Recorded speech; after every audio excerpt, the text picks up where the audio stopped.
Putang ina mo! Putang ina mo! What's up YouTube, it's your boy Dashing Kevs and this is week 2 of the TPCCBL Draft League. I am the coach of the Duterte Durants and this week we take on Chris and the Kamp Kingdrass.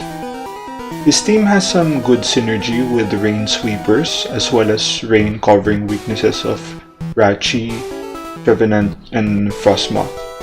He has a lot of mons that I haven't played before, so we may just be caught off guard here and there.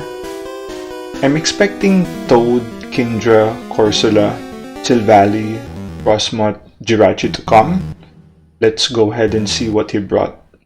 Interesting. He only brought 3 mons of the ones I expected, which is good and scary for us at the same time. This is probably the first time I haven't predicted as much mons. Normally I get maybe 1 or 2 wrong, but not really 3, so this is gonna be a first for me. I don't really know what's gonna happen here. Some of those mons I have no idea what movesets they have. Let's go ahead and check out the game and see how it went.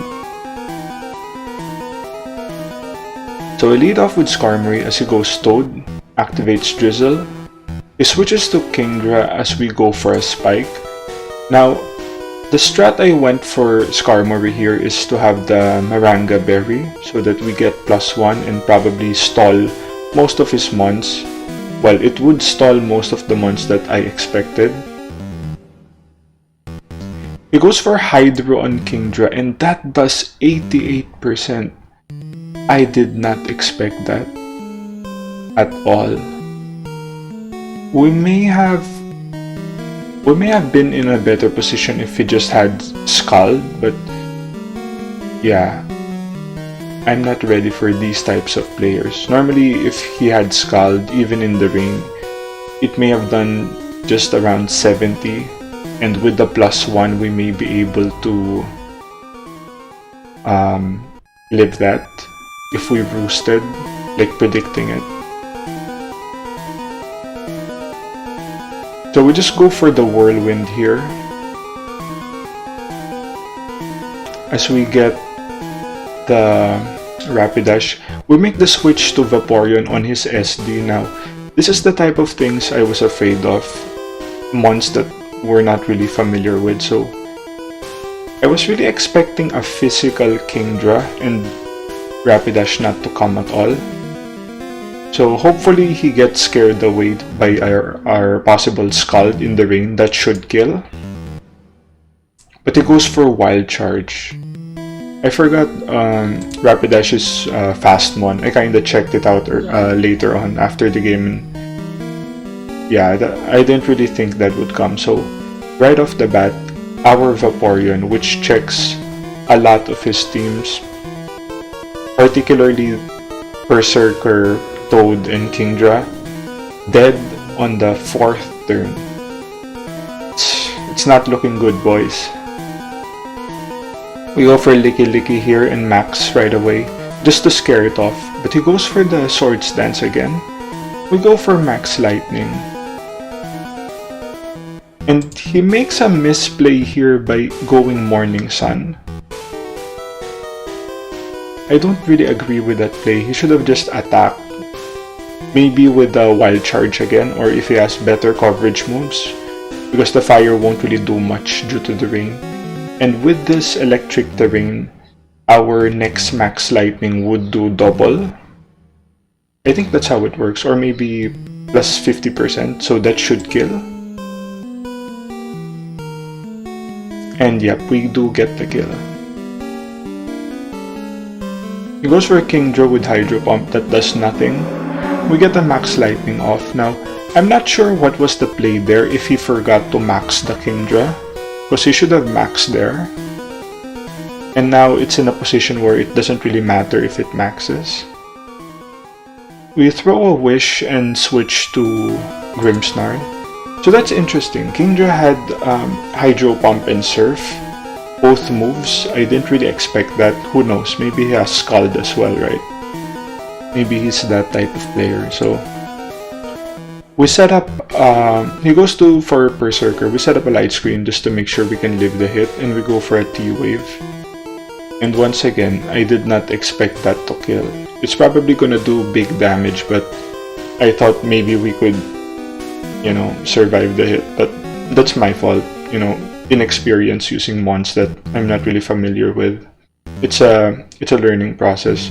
So I could have just, I guess the right play would have been just to set the reflect and then go for the T-Wave.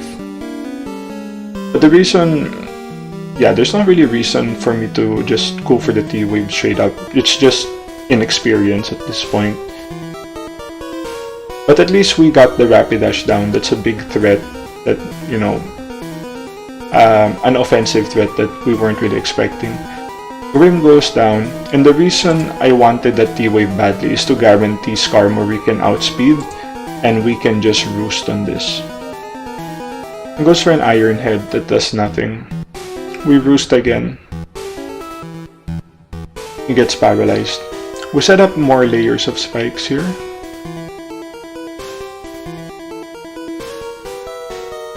Goes for close combat. And we just whirlwind him away. And we goes for Hydro here as we go for Roost. And we go for Roost again.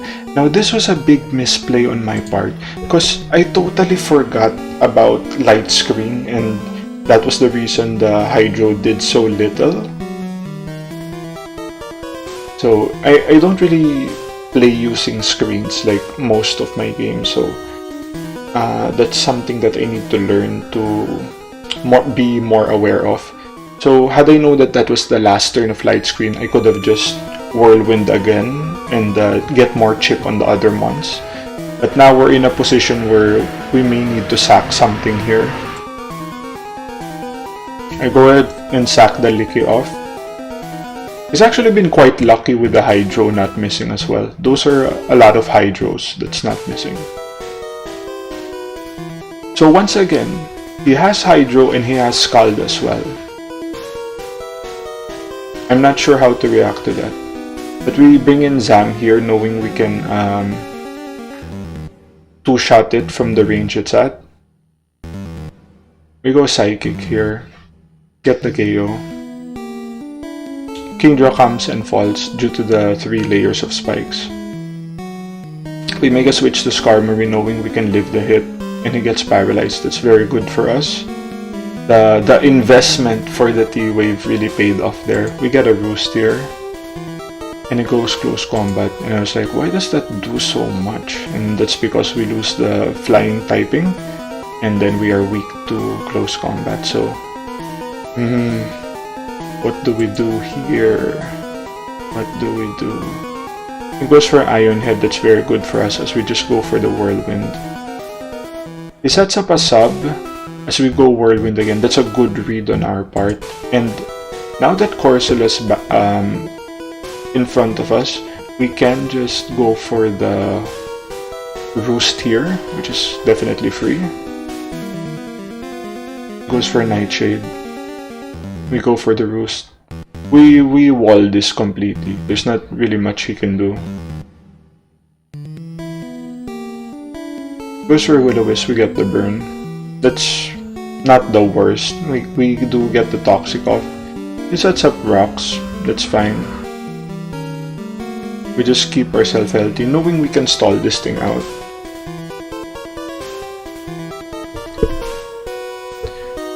Now, as much as we can just stall this thing out, I did get bored during this game.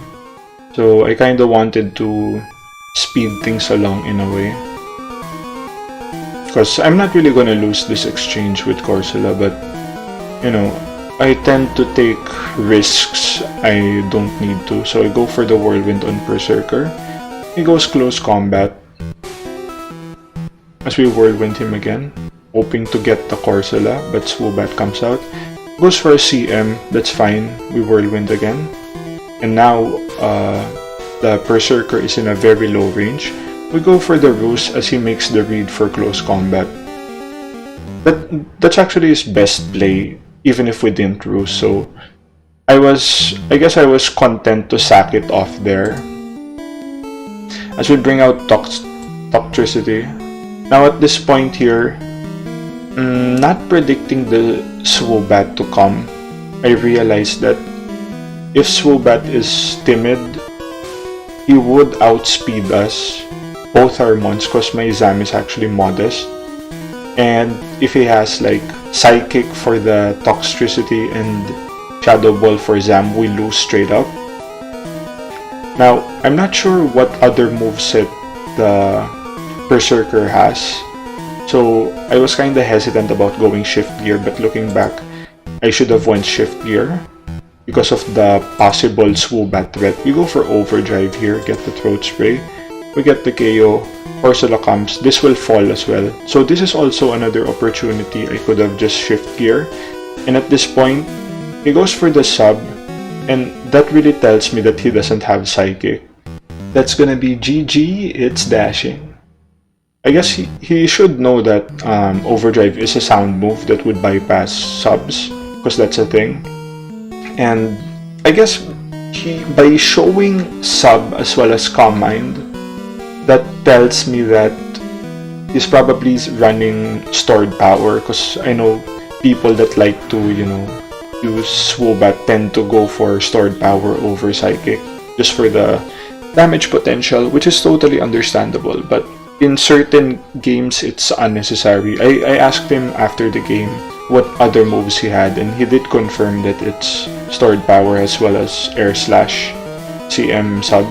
That was very good for us. I mean, not really very good, but we made a lot of misplays here and there, especially with Vaporeon early on, and that really got me flustered.